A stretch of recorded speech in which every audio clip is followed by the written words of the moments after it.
आइए प्रारंभ करते हैं श्रीमद् भगवत गीता का 17वां अध्याय। अध्याय 17 श्रद्धा त्रय विभाग योग। अर्जुन बोले, हे कृष्ण, जो मनुष्य शास्त्र विधि का त्याग करके श्रद्धा पूर्वक पूजन करते हैं, उनकी निष्ठा कौन सी है, सात्विक, राजसिक या तामसिक? अर्जुन के मन में अब सवाल उठने लगे थे कि जिन मनुष्यों के भाव शुद्ध हैं, उनमें श्रद्धा भक्ति भी है, लेकिन जो शास्त्र विधि को नहीं जानते या नहीं मानते, तो वो कौन सा गुण कहलाता है? क्योंकि प्रकृति में सत्व, रज और तम गुण हैं। इसीलिए हर जीव, हर वस्तु में भी ये तीनों गुण होते हैं, क्योंकि ये सब भी प्रकृति से बने हुए हैं। इसीलिए कोई एक पल के लिए भी इनसे अछूता नहीं रहता। श्री भगवान बोले, मनुष्यों की वो शास्त्रीय संस्कारों से रहित केवल स्वभावजा यानी स्वभाव से उत्पन्न श्रद्धा सात्विक, राजसी और तामसी तीनों प्रकार की होती है। उसे तू मुझसे सुन। हे भारत, सभी मनुष्यों की श्रद्धा उनके अंतःकरण जैसी ही होती है। ये पुरुष श्रद्धामय है, इसीलिए जैसी जिसकी श्रद्धा है, वह स्वयं भी वही होती है। अनंत जन्मों में किए गए कर्मों के संचित संस्कार से उत्पन्न हुई श्रद्धा स्वभावजा श्रद्धा कही जाती है, यानी स्वभाव से जन्म लेने वाली। मनुष्य के स्वभाव में उसके पिछले जन्मों में किए गए अच्छे या बुरे कर्मों की प्रवृत्तियों का समावेश होता है। मनुष्य अपने स्वभाव के अनुसार कर्म करता है और वो इसे आसानी से नहीं बदल सकता। मनुष्य केवल दृढ़ संकल्प के साथ शास्त्रों से मिले हुए ज्ञान की मदद से ही सांसारिक प्रकृति को आध्यात्मिक प्रकृति में बदल सकता है। यह आस्था तीन प्रकार की होती है, सात्विक, राजसिक और तामसिक। मनुष्यों में तीनों गुणों में से एक समय में एक ही गुण बढ़ा हुआ होता है। इसीलिए भक्ति करते वक्त जो गुण बढ़ा हुआ हो, वैसा ही उसका भाव होगा और वैसी ही उसकी श्रद्धा होगी।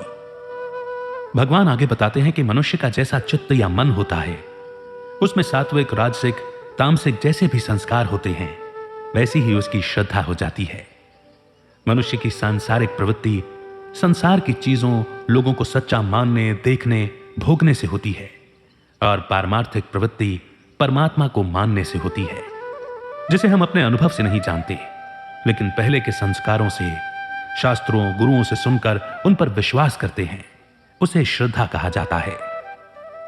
श्रद्धा एक भाव है जहां मनुष्य किसी को खुद से बड़ा मानता है, उस पर विश्वास करता है।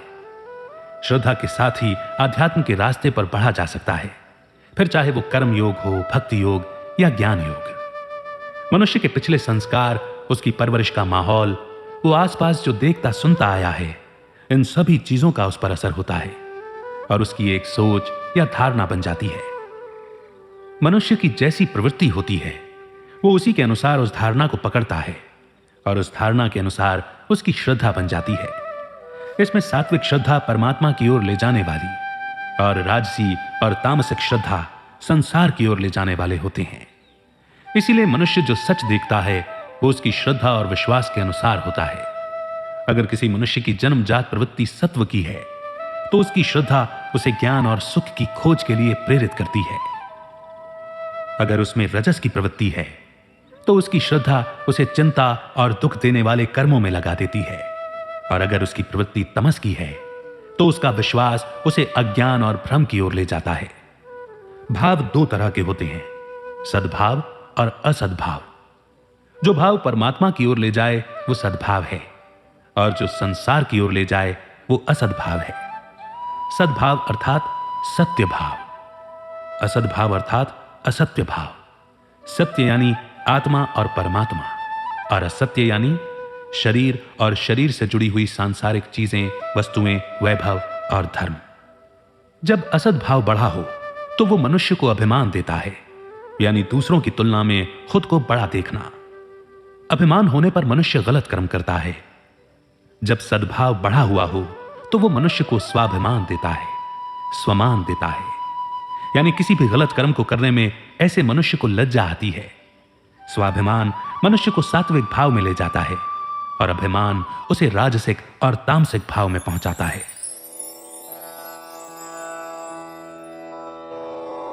श्री कृष्ण कहते हैं, सात्विक मनुष्य देवों को पूजते हैं, राजसिक मनुष्य यक्षों, राक्षसों तथा तामसिक मनुष्य प्रेत और भूत गणों को पूजते हैं।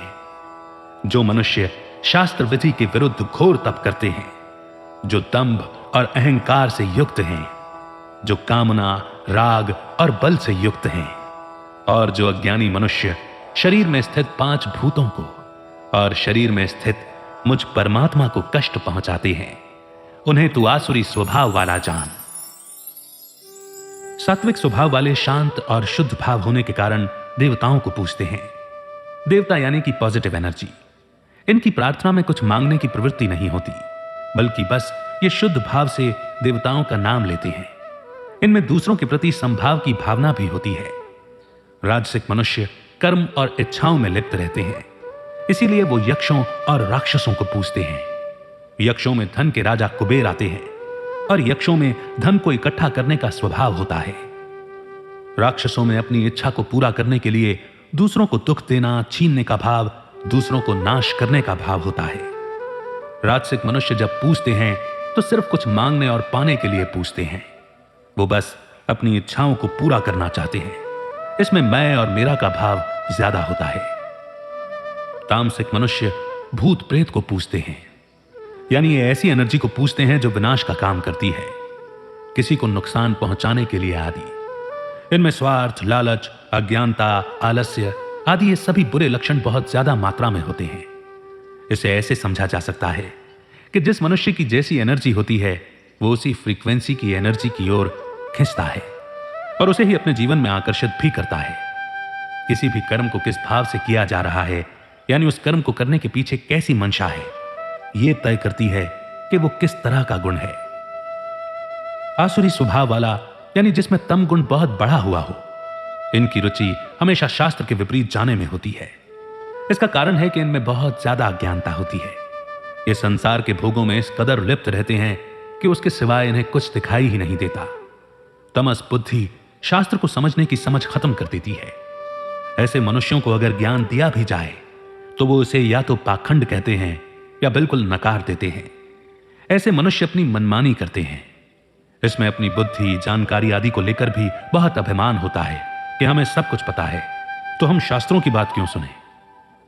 इनमें संसार और उसकी चीजों के लिए इतना मोह होता है कि अपनी इच्छाओं को पूरा करने के लिए वो बल का सहारा भी ले लेते हैं। इनकी इच्छाएं कभी खत्म नहीं होती। इनकी एनर्जी सबसे नीचे के चक्रों में रहती है। ऐसे मनुष्य 5 तत्वों से बने अपने शरीर को भी कष्ट पहुंचाते हैं।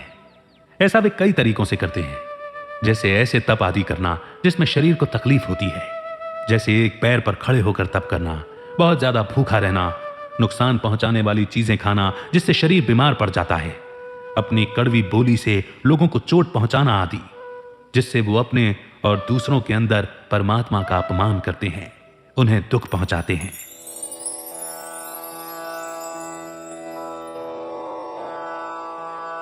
श्री कृष्ण आगे कहते हैं, भोजन भी सबको अपनी अपनी प्रकृति के अनुसार 3 प्रकार का प्रिय होता है। इसी प्रकार यज्ञ, तप और दान भी 3 प्रकार के होते हैं। उनके इस भेद को सुन आयु, बुद्धि, बल, आरोग्य, सुख और प्रीति को बढ़ाने वाले, रसयुक्त, चिकने, स्थिर रहने वाले और स्वभाव से ही हृदय को रुचिकर आहार सात्विक मनुष्यों को प्रिय होते हैं। अब भगवान बताते हैं कि मनुष्य को अपनी प्रकृति के अनुसार ही भोजन अच्छा लगता है। भोजन का असर सिर्फ शरीर पर नहीं बल्कि मन और बुद्धि पर भी होता है। इसीलिए तो कहा जाता है, जैसा खाओ अन्न वैसा हो जाए मन। मनुष्य वही बनता है जैसा भोजन, जैसे विचार वो अपने अंदर भरता है। मनुष्य का मन स्वाभाविक ही जिस भोजन की ओर ललचाता है, यानी जिसे देखकर, सुनकर, चखकर उसका मन आकर्षित होता है, वैसी ही उसकी प्रकृति होती है। सात्विक मनुष्य की रुचि सात्विक खान पान, रहन सहन, कर्म, समाज, मित्रों और मनुष्यों में होती है और उनका संग इन्हें अच्छा लगता है और वैसे ही आचरण में उनकी प्रवृत्ति होती है। यही बात राजसिक और तामसिक वालों पर भी लागू होती है।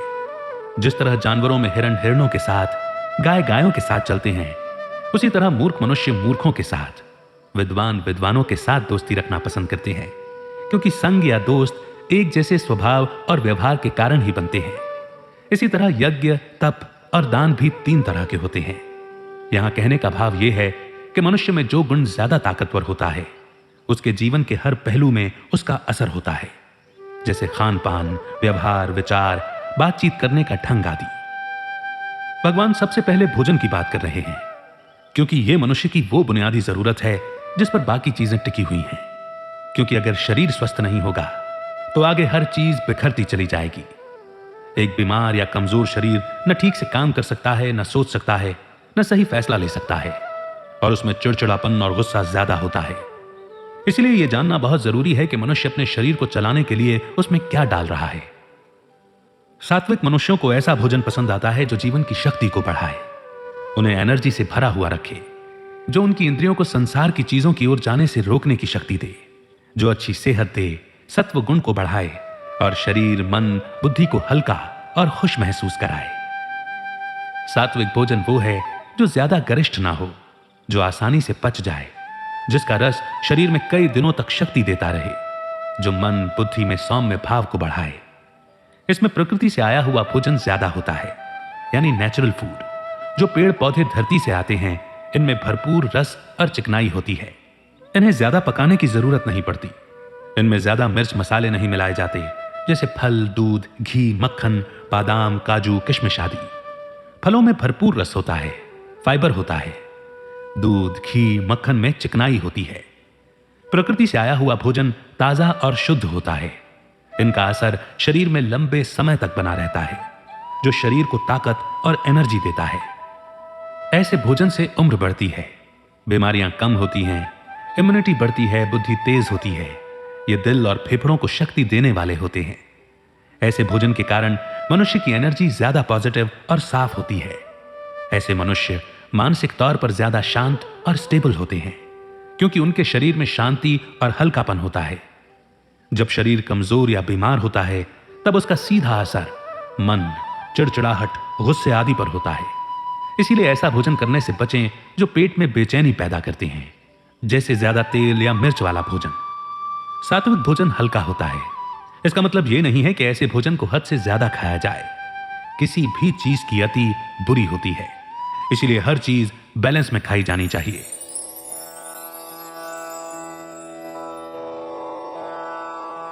श्री कृष्ण कहते हैं, अति कड़वे, अति खट्टे, नमकीन, अति गरम, तीखे, रूखे, दाहकर आहार राजसिक मनुष्य को प्रिय होते हैं, जो दुख, शोक और रोगों को बढ़ाने वाले आहार हैं। जो भोजन अधपका, रस रहित, दुर्गंध युक्त, बासी, झूठा और अपवित्र है, वो तामसिक मनुष्य को प्रिय होता है। राजसिक मनुष्यों में रजोगुण बढ़ा हुआ होता है। इन्हें तीखा, नमकीन, खट्टा खाना ज्यादा अच्छा लगता है। कड़वे खाने में करेला, ग्वारपाठा आते हैं। खट्टे में इमली, नींबू, अमचूर आता है। इन्हें ऐसा खाना पसंद होता है जिसमें ज्यादा मिर्च मसाला हो, जिसके कारण आंख, नाक से पानी आने लगता है। ऐसे भोजन से पाचन क्रिया यानी कि डाइजेस्टिव सिस्टम गड़बड़ होने लगता है, जैसे पेट में जलन होना, अपच होना, खट्टी डकार आना, पेट भारी होना आदि। इसकी वजह से मन खुश नहीं रहता। ये मन में चिंता और शरीर में बीमारियों को जन्म देने वाले होते हैं। कारण कि नमक, मिर्च और खटाई शरीर में एसिडिटी पैदा करते हैं, जिसके कारण शरीर के नेचुरल एंजाइम्स का लेवल भी खराब होने लगता है। इस तरह के भोजन में रस और चिकनाई की कमी होती है। इस भोजन को पचने में ज्यादा वक्त लगता है। भोजन जब तुरंत पच जाए तो सिस्टम बिल्कुल स्वस्थ रहता है, लेकिन जो भोजन सिस्टम में जितनी ज्यादा देर तक रहता है, वो सड़ने लगता है और यही बीमारियों का कारण बनता है। ऐसे लोगों में आपको चिड़चिड़ापन, पेट की शिकायत, निर्णय न ले पाने की समस्या, ठीक से नींद न आना आदि लक्षण देखने को मिलेंगे। ये भोगों को भोगने में इतने लिप्त रहते हैं कि इन्हें बस जीभ का स्वाद चाहिए, जो कुछ पलों का ही होता है, लेकिन इसका परिणाम पूरे शरीर को भुगतना पड़ता है। अब भगवान उस भोजन के बारे में बता रहे हैं जो तामसिक मनुष्यों को अच्छा लगता है, या ये भी कह सकते हैं कि इन्हें खाने से मनुष्य में तमस गुण बढ़ने लगता है। जिस भोजन को ठीक से पकाया नहीं गया हो, या जिसे जरूरत से ज्यादा पकाया गया हो, और बासी भोजन तामसिक होते हैं। बिना मौसम के पैदा होने वाले साग सब्जी, या जिसका मौसम चला गया हो, वो फल सब्जी, जिस भोजन में धूप के कारण रस सूख गया है या जिसका रस मशीन से निकाल दिया गया है, ऐसे भोजन रसहीन होते हैं। दुर्गंध युक्त यानी मांस, अंडा, पुरानी फल सब्जी आदि जिसमें से बदबू आती है। बासी यानी वो भोजन जो बहुत समय पहले से बना हुआ हो। ऐसे भोजन की ताजगी और एनर्जी बिल्कुल खत्म हो जाती है। खाना बन जाने के 3-4 घंटे के अंदर उसे खा लेना चाहिए ताकि उसके न्यूट्रिएंट्स बरकरार रह सकें। तामसिक भोजन से शरीर में भारीपन रहता है क्योंकि इसमें बहुत फैट होता है। इससे शरीर में आलस्य बढ़ता है और इसमें कोई गुण नहीं होता, यानी इसके न्यूट्रिएंट्स खत्म हो जाते हैं। किसी का झूठा भोजन भी नहीं खाना चाहिए। झूठा यानी किसी का चखा हुआ, क्योंकि उस मनुष्य की एनर्जी दूसरे मनुष्य में ट्रांसफर हो जाती है। यह ओरल हाइजीन को बनाए रखने के लिए भी कहा गया है। पवित्रता यानी जहां खाना बनता है वो जगह साफ होनी चाहिए। साग सब्जी और हाथ धोकर साफ किए हुए बर्तन में पकाना और खाना चाहिए ताकि खाने की एनर्जी भी शुद्ध हो और शरीर में कोई जर्म्स भी ना जाएं। लोगों को यह गलतफहमी है कि धर्म और पुराने विचारों के कारण मांस आदि खाने के लिए मना किया जाता है, लेकिन यह बात बिल्कुल सच नहीं है। इसे मना करने के पीछे 2 कारण हैं। पहला, हर खाने की एक एनर्जी होती है, इसलिए जब उसे खाया जाता है तो वो मनुष्य की एनर्जी का हिस्सा बन जाता है और उसके कारण मनुष्य के सोचने विचारने पर भी असर आने लगता है। अगर मांसाहार किया जाए तो यह ब्लड के टेम्परेचर को बढ़ाता है, अहिंसा, गुस्सा करने की प्रवृत्ति को बढ़ाता है, तमस गुण को बढ़ाता है।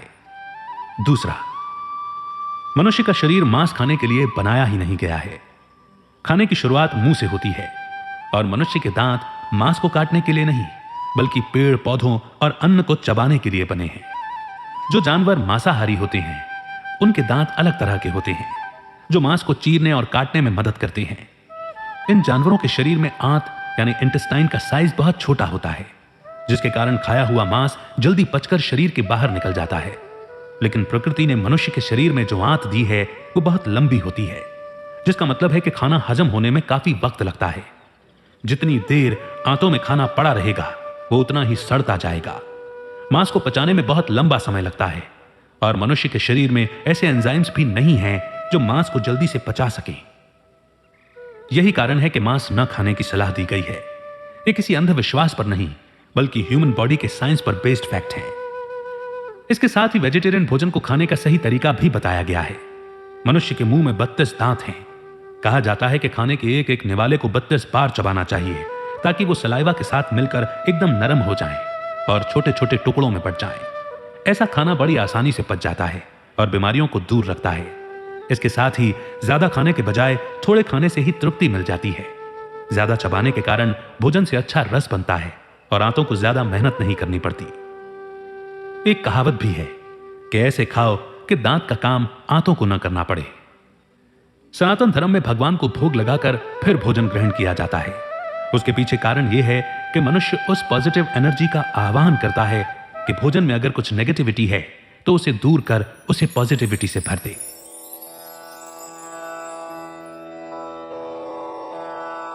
श्री कृष्ण कहते हैं, जो यज्ञ शास्त्र विधि से नियत, जिसे करना ही कर्तव्य है, इस प्रकार मन को स्थिर करके फल न चाहने वाले पुरुषों द्वारा किया जाता है, वह यज्ञ सात्विक है। हे भरत श्रेष्ठ, जो यज्ञ फल की इच्छा को लेकर घमंड या दंभ के लिए किया जाता है उसे रजस यज्ञ समझ। जो यज्ञ शास्त्र विधि से हीन, अन्न दान से रहित, बिना मंत्र दक्षिणा और बिना श्रद्धा के किया जाता है उसे तामसिक यज्ञ कहते हैं। अध्यात्म में यज्ञ का मतलब है सेवा, अर्थात जो कर्म अपने स्वार्थ के बजाय सबकी भलाई के लिए किया जाए उसे यज्ञ कहते हैं। ऐसे यज्ञ में मनुष्य खुद को निमित्त मात्र मानता है और उसमें कोई फल पाने की इच्छा भी नहीं होती। यज्ञ में धार्मिक पूजा अनुष्ठान आदि भी शामिल किए गए हैं जो किसी न किसी देवता को समर्पित होते हैं। सात्विक यज्ञ का मतलब है जब मनुष्य शास्त्र में बताई गई विधि के अनुसार यज्ञ करना मेरा कर्तव्य है, इस भाव से कर्म करता है, तो उस यज्ञ के साथ उसका संबंध नहीं जुड़ता, तब वो सात्विक हो जाता है। लेकिन जब उसमें बदले में कुछ पाने की इच्छा होती है तो उस यज्ञ के साथ उसका संबंध जुड़ जाता है, तब वो राजसिक हो जाता है। कर्तव्य का मतलब है अपने गुण धर्म के हिसाब से जीवन को चलाने के लिए जो कर्म किए जाने चाहिए। जैसे समाज में 4 वर्ण हैं, ब्राह्मण, वैश्य, क्षत्रिय और शूद्र। तो क्षत्रिय का कर्तव्य है युद्ध करना, वैश्य का कर्तव्य है व्यापार करना आदि। ध्यान रहे, भगवान ने वर्ण जन्म के आधार पर नहीं बल्कि मनुष्य के गुणों के आधार पर बताए हैं। परमात्मा के अनुसार ये वर्ण युगों के आधार पर बटे हुए हैं। सतयुग में देवता वर्ण की आत्माएं जन्म लेती हैं जो सतो प्रधान होती हैं। त्रेता युग में आत्माओं का वर्ण क्षत्रिय हो जाता है जो सतो प्रधान से सतो की ओर आ जाती हैं, अर्थात जिनके सत्व गुणों में कुछ कमी आ गई है। वैश्य अर्थात पेट की चिंता करने वाले, जो कि द्वापर युग से आते हैं। इस समय आत्माओं का वर्ण रजस होता है जो कि धीरे धीरे द्वापर युग के अंत के समय रजो प्रधान हो जाता है। और फिर कलयुग के प्रारंभ से आत्माओं का वर्ण तमस होना प्रारंभ होता है जो कि कलयुग के अंत तक आते आते तमो प्रधान हो जाता है।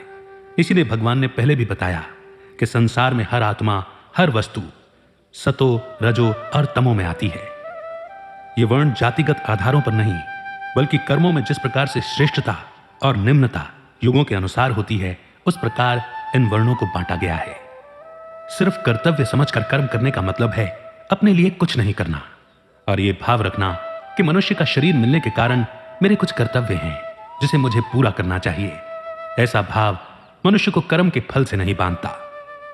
कुछ मनुष्य किसी इच्छा को पूरा करने के लिए, जैसे ज्यादा धन पाने की इच्छा, आदर, सम्मान, निरोगी शरीर पाने की इच्छा आदि के लिए यज्ञ करते हैं, जबकि कुछ मनुष्य केवल दिखावे और अपने घमंड को संतुष्ट करने के लिए पूजा अनुष्ठान आदि करते हैं ताकि लोग उन्हें दानी, धर्मात्मा समझे, जिससे वो संसार में प्रसिद्ध हो जाएं।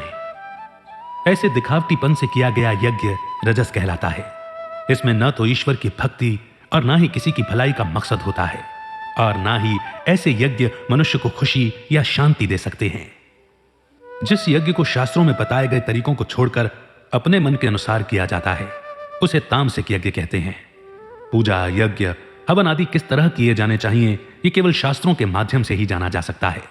अलग अलग यज्ञ की अलग अलग विधि होती है, लेकिन तामसिक यज्ञ में इनका पालन नहीं किया जाता।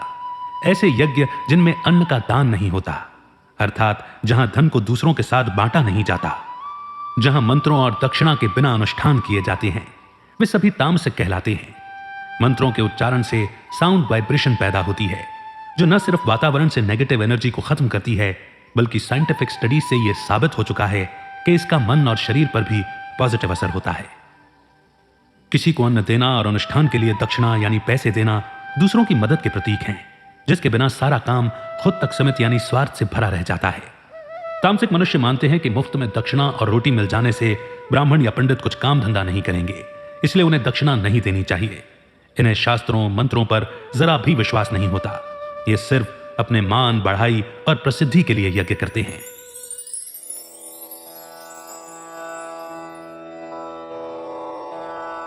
श्री भगवान कहते हैं, देवता, ब्राह्मण, गुरु और ज्ञानी जन का पूजन करना, शुद्धि रखना, सरलता, ब्रह्मचर्य का पालन करना, हिंसा न करना, यह शरीर से संबंधित तप कहलाता है।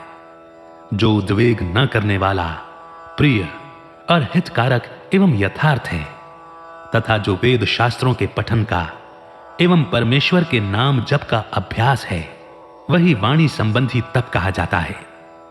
मन की प्रसन्नता, सौम्य स्वभाव, मौन, मन का संयम और मन के भावों की शुद्धि, ये मन संबंधी तप कहलाता है। परम श्रद्धा से युक्त, फल को न चाहने वाले मनुष्यों द्वारा किए हुए इन 3 प्रकार के तप को सात्विक कहा जाता है। अब भगवान 3 तरह के तप के बारे में बता रहे हैं। तप का मतलब है अपनी एनर्जी को बह जाने से रोकना और उसे परमात्मा को अनुभव करने के लिए ऊपर के चक्रों में इकट्ठा करना। ब्रह्मांड में जितनी भी पॉजिटिव एनर्जी है उन्हें देवता कहा जाता है। इस श्लोक में ब्राह्मण के लिए द्विज शब्द का इस्तेमाल किया गया है, यानी जिसका 2 बार जन्म हो उसे द्विज कहते हैं। द्विज का इस्तेमाल हर उस मनुष्य के लिए किया जाता है जिसका एक बार जन्म माता के गर्भ से हुआ हो और दूसरा जब वो अपने आत्म भाव में टिक गया हो, यानी उसे अपना सत्य परिचय मिला हो कि वो शरीर नहीं आत्मा है और उसने परमपिता परमात्मा को अनुभव कर लिया हो। इसका उदाहरण प्रजापिता ब्रह्मा, गौतम बुद्ध, महावीर स्वामी आदि हैं। यहां गुरु का मतलब है जिनसे मनुष्य को ज्ञान और शिक्षा मिली हो, यानी माता पिता, बड़े बूढ़े, पढ़ाने वाले टीचर जो ज्ञान और उम्र में बड़े हों, उन सभी को गुरु समझना चाहिए, क्योंकि जन्म के बाद संसार और ब्रह्मांड को जानने और समझने की शुरुआत उनसे ही होती है। उनके प्रति सम्मान, उनकी सेवा करना, उनकी बातों को सुनना और मानना ही उनका पूजन करना कहलाता है। ज्ञानी जन का मतलब है जो अपने ज्ञान के द्वारा सबका कल्याण कर रहे हैं। उनकी बातों को जीवन में उतारना उनका पूजन करना कहलाता है। जब मनुष्य किसी की बातों को श्रद्धा और विश्वास से सुनता है, उसे अपनाता है, तो उसके अहंकार का नाश होता है और उसमें समर्पण का भाव जागता है। पवित्रता रखना यानी कि शरीर और आत्मा के स्तर पर सफाई रखना। सरलता यानी स्वभाव में भोलापन, सीधापन होना। मनुष्य को निष्कपट होना चाहिए, उसमें छल कपट, स्वार्थ नहीं होना चाहिए, बिल्कुल वैसे ही जैसे बच्चे सरल होते हैं। ब्रह्मचर्य का मतलब है मन और इंद्रियों में भोग वासना का न होना। इसके लिए भगवान शुरू से ही अद्वैत शब्द कहते आए हैं, यानी कि हर मनुष्य में आत्म तत्व को देखना। इससे मन में एक का भाव जन्म लेने लगता है कि सभी परमात्मा की संतान हैं, शुद्ध चेतना है, जिसने कुछ समय के लिए शरीर धारण किया हुआ है, इसलिए असल में कोई भी अलग नहीं है। इस भाव से स्त्री पुरुष को दो अलग अलग देखने का भाव खत्म होता है, और जब यह भेद ही खत्म हो जाएगा तो मन से वासना भी खत्म हो जाएगी। हिंसा न करना, दूसरों को चोट पहुंचाना, स्वार्थ में आकर किसी का धन दबा लेना आदि मनुष्य में यह भाव नहीं होने चाहिए। हिंसा में गुस्सा यानी कि क्रोध पैदा होता है, जो एनर्जी को बड़ी तेजी से खत्म कर देता है। ऊपर बताई गई बातें शरीर का तप कहलाती हैं, जिसका मकसद है एनर्जी को बर्बाद होने से बचाना और उसे सबसे ऊपर के चक्र सहस्त्रार चक्र तक पहुंचाना, यानी मनुष्य परमात्मा से जुड़ सके। शरीर का तप इसलिए बताया गया है क्योंकि मनुष्य जीवन में केवल शरीर ही वो माध्यम है जिसके जरिए मनुष्य अपने कर्मों से छुटकारा पा सकता है और परमात्मा को अनुभव कर मुक्ति पा सकता है। अगर शरीर ही कमजोर या बीमार हो जाएगा तो सब कुछ बिखरता चला जाएगा और जो जीवन मिला है उसका उद्देश्य अधूरा रह जाएगा। अब भगवान वाणी के तप के बारे में बताते हैं। मनुष्य को ऐसी वाणी या ऐसे शब्द कहने चाहिए जो दूसरों में कोई बेचैनी या हलचल पैदा ना करे। मनुष्य को सच बोलना चाहिए, यानी जो देखा पढ़ा सुना उसे वैसे का वैसा कहना ही सच होता है। दूसरा, आत्मभाव में टिककर बात करना भी सच होता है। मनुष्य की वाणी में रूखापन, अपमान, चुगली, ताना नहीं होना चाहिए। इसे प्रिय वचन कहते हैं। जो हिंसा, द्वेष, स्वार्थ से रहित हों, जिसमें प्रेम, दया, क्षमा, दूसरों का भला भरा हुआ हो, जो दूसरों के लिए फायदेमंद हो, उसे हितकर वचन कहते हैं। इसके साथ ही शास्त्रों को ध्यान से पढ़ना और उन पर विचार करना, भगवान का नाम लेना आदि ये सभी वाणी का तप कहलाते हैं। बोलने से भी बहुत सारी एनर्जी बाहर बह जाती है, इसीलिए कम बोलने की सलाह दी गई है। यही कारण है कि पहले ऋषि मुनि ज्ञानी जन मौन व्रत लिया करते थे। इसका मकसद था अपनी एनर्जी को बचाना। अंत में मन का तप आता है। मन में अशांति और हलचल तब होती है जब मनुष्य संसार की चीजों और मनुष्य से संबंध मान लेता है, लेकिन जिसका सहारा उसने ले रखा है वो तो आने जाने वाली है। अगर मनुष्य इनका सहारा न लेकर भगवान का सहारा ले तो उसके मन में कभी भी अशांति नहीं होगी। फिर ऐसी शांति हमेशा के लिए बनी रहेगी, आएगी जाएगी नहीं। ऐसा करने के लिए ये उपाय बताए गए हैं। पहला, मनुष्य को संसार में किसी से भी किसी भी तरह का राग द्वेष नहीं रखना चाहिए। दूसरा, उसे अपने स्वार्थ और अभिमान को लेकर किसी के साथ भेदभाव नहीं करना चाहिए। तीसरा, उसके मन में दया, क्षमा, उदारता जैसे भाव होने चाहिए। चौथा, उसके मन में सभी की भलाई का भाव होना चाहिए। सौम्य भाव यानी मन में हिंसा न होना, कुटिलता का न होना। मौन यानी कि कम बोलना। यहां मौन शब्दों का नहीं बल्कि मन का मौन है, यानी कि अनुकूल प्रतिकूल, राग द्वेष, सुख दुख आदि द्वंद्वों को लेकर परेशान न होना। मन में हलचल न होना। जब मन में शास्त्रों, ज्ञानियों की बातों का मनन होता रहे तो वो भी मन का मौन ही कहलाता है। इसके साथ ही जिस मनुष्य का मन शांत होता है वो कम शब्दों का इस्तेमाल करता है, क्योंकि उसमें इच्छाएं कम होती हैं। मन का संयम यानी मन को काबू में करना, यानी मन को जहां से हटाना चाहे वो हट जाए, जहां लगाना चाहे वो लग जाए। जिसका मतलब है कि मन का गुलाम न होकर उसे अपने वश में कर लेना। भाव की शुद्धि। जिस भाव में अपने स्वार्थ, अभिमान का अभाव हो, दूसरों की भलाई का भाव हो, उसे शुद्ध भाव कहते हैं। जिसके भीतर एक भगवान का ही आसरा है, सहारा है, भगवान का ही चिंतन है, उसके भाव शुद्ध हो जाते हैं। इस तरह विपरीत परिस्थिति में भी प्रसन्न रहना, उसका खुद पर असर न होने देना, दूसरों की कड़वी बातें सुनकर भी सौम्य बने रहना, मन में किसी का अहित भाव न होना आदि सभी मन का तप कहलाते हैं। फल की इच्छा न रखकर निष्काम भाव से किए गए ये तीनों प्रकार के तप सात्विक कहलाते हैं। इसके साथ इसे पूरी श्रद्धा से किया जाना चाहिए। सात्विक तप का फल कभी नष्ट नहीं होता।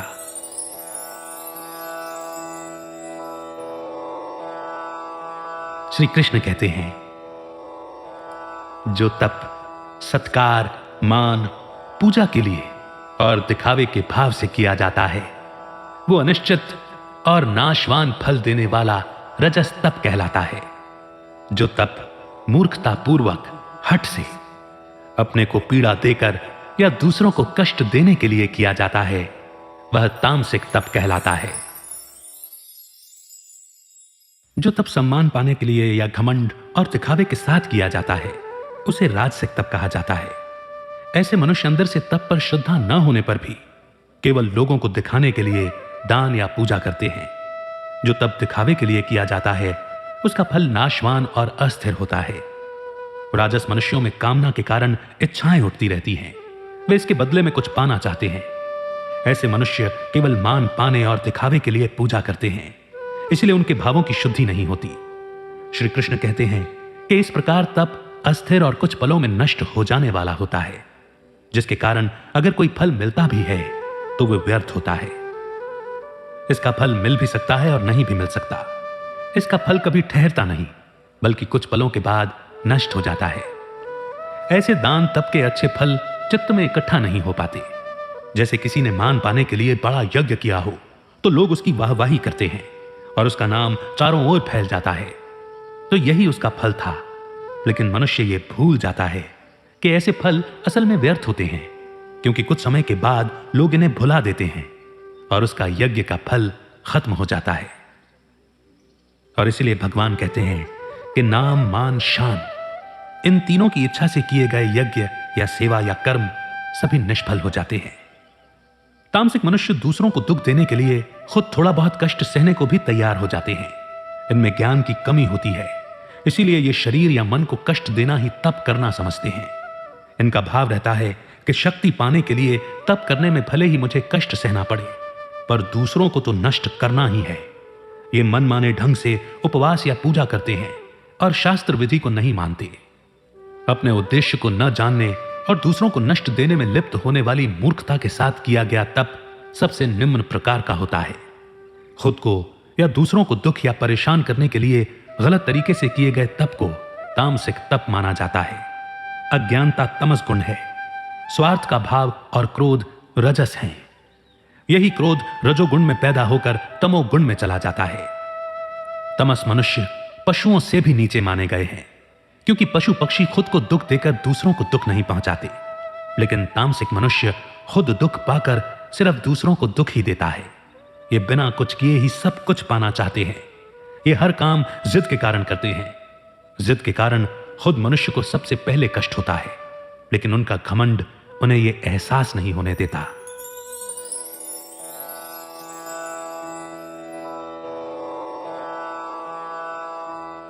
श्री कृष्ण कहते हैं, दान देना ही कर्तव्य है। ऐसे भाव से जो दान देश, काल और पात्र के प्राप्त होने पर उपकार न करने वाले के प्रति दिया जाता है, वो दान सात्विक कहा गया है। किंतु जो दान क्लेश पूर्वक तथा प्रत्युपकार के प्रयोजन से अथवा फल को दृष्टि में रखकर फिर दिया जाता है, वह दान राजस कहा गया है। जो दान बिना सत्कार के अथवा तिरस्कार पूर्वक अयोग्य देश, काल में और कुपात्र को दिया जाता है, वह दान तामस कहा गया है। इस श्लोक में भगवान दान के बारे में बता रहे हैं। दान अगर उचित समय पर उचित पात्र को दिया जाए तभी वो योग्य दान कहा जाता है। यानी जिसके पास जो चीज नहीं है और उसे उसकी जरूरत है, तो उसे वो चीज देना ही दान कहलाता है। दान में देश, काल, पात्र का ध्यान रखना बहुत जरूरी है। जो दान देना ही मेरा कर्तव्य है, इस भाव से दिया जाता है और उसके बदले में कोई फल पाने की चाह नहीं होती, तब वो दान सात्विक बन जाता है। दान का असली मतलब ही त्याग में होता है। जब मन में यह भाव उठे कि सब कुछ परमात्मा ने बनाया है, सब कुछ उनका है और हर जीव उनकी रचना है, इसीलिए पूरी सृष्टि में जो भी चीजें हैं वो सभी की हैं, उन पर सभी का समान हक है, यह सात्विक दान है। पात्र का मतलब है कि किसे दान दिया जा रहा है, जैसे भूखे, अनाथ, दुखी, रोगी, असमर्थ तथा भिक्षुक आदि को अन्न, वस्त्र, दवा या जिस चीज की जिसके पास कमी हो, उस चीज द्वारा सेवा करने के लिए योग्य पात्र समझे जाते हैं। दान पूरे विश्वास के साथ योग्य व्यक्ति को सही समय पर और सही जगह पर देना सात्विक प्रकार का दान है। जो दान बिना खुद की इच्छा और खुशी के साथ दिया गया हो, जिसे देने के बाद मन में उथल पुथल चल रही हो, जिसके बदले में कुछ पाने की इच्छा हो, ये सब राजसिक दान कहलाते हैं। किसी अयोग्य व्यक्ति को तिरस्कार यानी अपमान के साथ गलत स्थान और समय पर दिए गए दान तामसिक प्रकार के कहे जाते हैं। ऐसे मनुष्य को सिर्फ अपने मन की बात जचती है, इसलिए वो देश, काल और पात्र पर ध्यान नहीं देते, बल्कि जो मन में आता है उसी को दान देते हैं। यहां कहने का भाव यह है कि दान देते समय ज्यादा सोच विचार की जरूरत नहीं है। बस इतनी कोशिश करनी चाहिए कि जिसे जो भी दान दिया जा रहा है वो उसका गलत इस्तेमाल ना करे। ये बात जरूर सोचनी चाहिए। हर तरह के दान में त्याग तो शामिल है ही, इसीलिए इसका दोष नहीं लगता।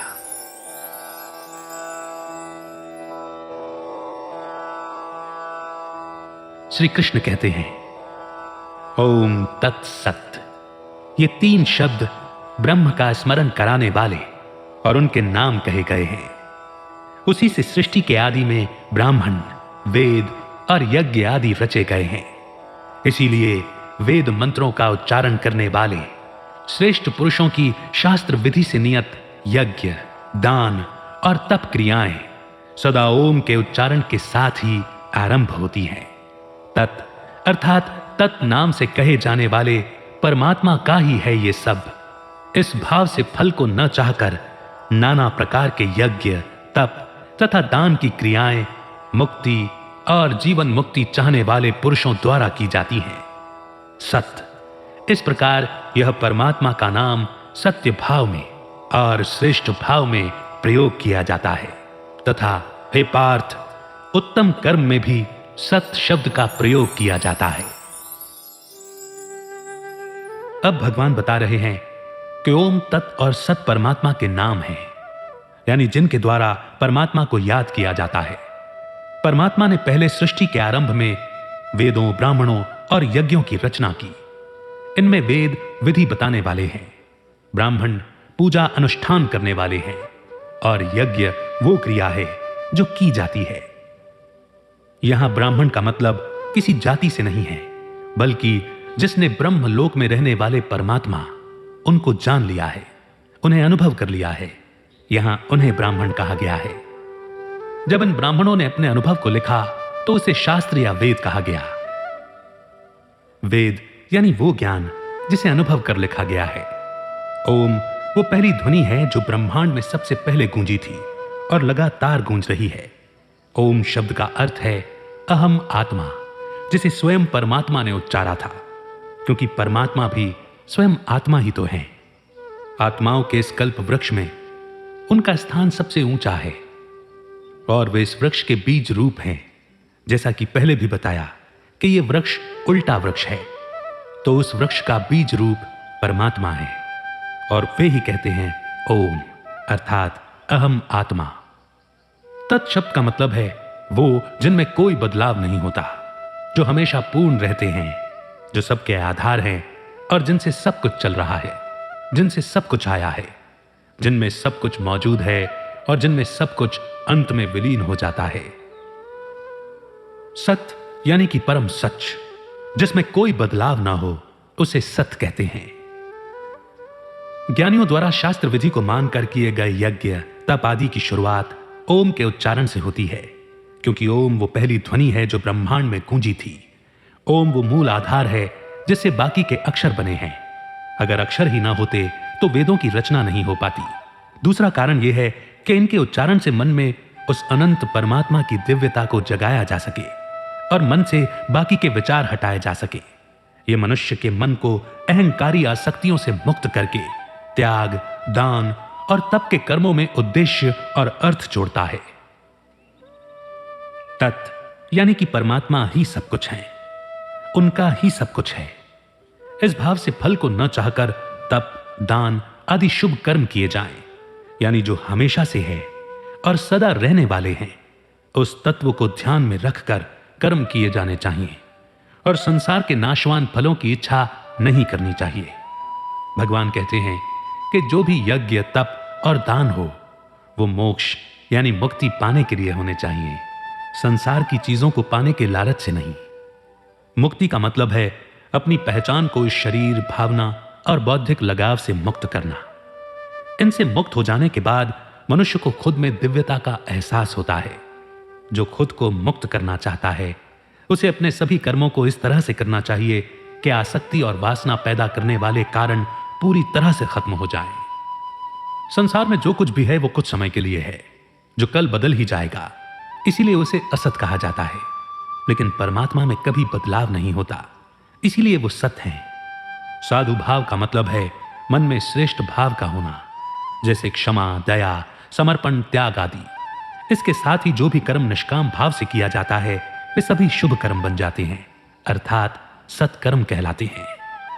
जो कर्म अनंत ब्रह्म की याद के साथ, विश्वास और ईमानदारी के साथ किया जाता है तो साधक का मन अपने सभी स्वार्थ और अहंकार को त्याग देता है।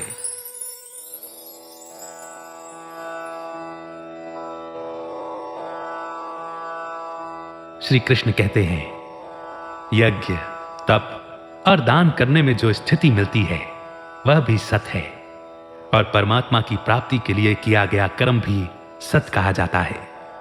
हे अर्जुन, बिना श्रद्धा के किया हुआ हवन, दिया हुआ दान एवं तपा हुआ तप और जो भी शुभ कर्म किया जाता है वो असत कहा जाता है। इसीलिए वह न तो इस लोक में लाभ देता है और न मरने के बाद। इस श्लोक में भगवान यह समझाना चाहते हैं कि जब अपने सुख, आराम आदि का उद्देश्य न रखकर निष्काम भाव और श्रद्धा के साथ केवल भगवान के लिए कर्म किया जाता है तो वो सब सत्कर्म बन जाते हैं। जो ऊंचे से ऊंचे भोगों को, स्वर्ग आदि को न चाहकर परमात्मा को चाहता है, अपनी मुक्ति चाहता है, वो सब सत हो जाता है। क्योंकि परमात्मा के लिए किया गया कर्म कभी नष्ट नहीं होता बल्कि सत हो जाता है। संसार की चीजों को पाने की चाह में किए गए कर्म से जो फल मिलते हैं वो कुछ पलों के लिए होते हैं और फिर नष्ट हो जाते हैं। जिन मनुष्यों की शास्त्रों में कोई श्रद्धा नहीं होती फिर भी वो लोग दिखावे, मान सम्मान पाने के लिए दान, यज्ञ आदि करते हैं, वो भी असत होता है। श्रद्धा का मतलब है अपने से किसी को बड़ा मानना, उन पर विश्वास होना। सकाम भाव, श्रद्धा और शास्त्रों में बताई गई विधि के अनुसार किए गए कर्म करने से संसार में धन, दौलत आदि और मरने के बाद स्वर्ग मिल सकता है। इन्हीं कर्मों को निष्काम भाव, श्रद्धा और विधि पूर्वक करने पर मन शुद्ध हो जाता है और परमात्मा की प्राप्ति हो जाती है। लेकिन अश्रद्धा पूर्वक कर्म करने वालों को इनमें से कोई भी फल नहीं मिलता। परमात्मा की प्राप्ति में क्रिया की नहीं बल्कि श्रद्धा भाव की प्रधानता है। श्रद्धा के बिना दान, तप, सभी शुभ कर्म असत हो जाते हैं। ये सब बांधने वाले हो जाते हैं क्योंकि इसमें परमात्मा नहीं होते बल्कि मैं और कर्तापन का भाव होता है। इसीलिए इसके न इस लोक में फल मिलते हैं और न मरने के बाद। और आइए अब सुनते हैं इस अध्याय का सार। इस अध्याय में अर्जुन एक दिलचस्प सवाल उठाते हैं कि जो लोग अलग अलग देवताओं की पूजा करते हैं लेकिन शास्त्रों के आदेश का पालन किए बिना उनकी श्रद्धा कैसी होती है, सात्विक, राजसिक या तामसिक? श्री कृष्ण बताते हैं कि ऐसे मनुष्यों की प्रकृति उनकी सोच और मन के भाव के आधार पर यह 3 प्रकारों में से कोई भी हो सकता है। सात्विक लोग देवताओं की पूजा करते हैं, राजसी यक्षों की और तामसिक लोग भूत प्रेत की पूजा करते हैं। आस्था की तरह भोजन भी 3 प्रकार का होता है। इसी तरह त्याग, तपस्या और दान भी 3 तरह के होते हैं। स्वास्थ्य, शक्ति और मन की पवित्रता के लिए अनुकूल और सुखद भोजन सात्विक होता है। कड़वा, खट्टा या नमकीन, तीखा और रोग पैदा करने वाला भोजन राजसिक है। पुराना और बासी भोजन जो ताजगी और स्वाद खो चुका है, खराब और अशुद्ध है, वह तामसिक है। कर्तव्य के रूप में और शास्त्रों के अनुसार किया गया दान सात्विक है। अगर यह दिखावे और धूमधाम से और किसी फल के लिए किया जाता है तो यह राजसिक है। तामसिक मनुष्य शास्त्रों में बताए गए नियम को नहीं मानता। वो बिना विश्वास के, बिना मंत्रों और दक्षिणा के दान और यज्ञ करता है। तप भी 3 प्रकार के होते हैं। शरीरा, शरीर से संबंधित, वांग माया, वाणी से संबंधित, और मनसा, मन से संबंधित। देवताओं की पूजा, ब्राह्मण और शिक्षक का सम्मान करना, पवित्रता और ब्रह्मचर्य का पालन करना शरीर के तप हैं। सच बोलना, शब्दों से किसी को चोट न पहुंचाना, वेद शास्त्रों को पढ़ना वाणी का तप है। मन की शांति, विचारों और वाणी पर नियंत्रण मन का तप है। जब यह त्रिविध तप श्रद्धा के साथ और फल की इच्छा के बिना किया जाता है तो वह सात्विक होता है। नाम और कीर्ति के लिए दिखावे से किया जाए तो यह राजसिक है। अगर यह अपनी क्षमता की परवाह किए बिना और दूसरों को नुकसान पहुंचाने के लिए किया जाता है तो यह तामसिक है। कर्तव्य के रूप में सही समय और सही इंसान को दिया गया दान सात्विक प्रकार का होता है। अगर इसे भविष्य में फल की इच्छा से और अपनी खुद की इच्छा से नहीं दिया जाता है तो यह राजसिक हो जाता है। शास्त्रों के खिलाफ जाकर अयोग्य मनुष्यों को अपमान के साथ दिया गया दान तामसिक होता है। भगवान बताते हैं कि 3 शब्द ओम तत्सत ब्रह्मलोक में रहने वाले परमात्मा के नाम हैं। अगर यज्ञ, तप और दान के दौरान इनका उच्चारण किया जाता है तो ये किसी जादुई सूत्र की तरह काम करते हैं, क्योंकि भगवान के नाम से शुरुआत करने पर मन से दूसरे विचारों को हटकर परमात्मा का ध्यान आने लगता है। दूसरा, अगर दान तप आदि में कोई कमी रह गई हो या गलती हो गई हो तो भगवान का नाम लेने से सब कमियां दूर हो जाती हैं। भगवान कहते हैं कि मनुष्यों को ऐसे खान पान, पूजा, दान, यज्ञ और तपस्या से बचना चाहिए जो रज और तम प्रकृति के हैं, और हर कर्म में सबसे ऊंचे दर्जे के सत्व गुण को बनाए रखने की कोशिश करनी चाहिए। जब उनके दान, पूजा या तपस्या दोषपूर्ण पाए जाते हैं तो उन्हें ओम तत्सत का उच्चारण करके शुद्ध करना चाहिए। यह भक्तों के मन को शुद्ध करेगा और धीरे धीरे उन्हें ब्रह्म का एहसास कराने में सक्षम बनाएगा। और इस प्रकार श्रीमद् भगवद गीता का यह 17वां अध्याय यहीं पर समाप्त होता है। आशा है कि आप इसे केवल एक बार नहीं, बार बार सुनेंगे।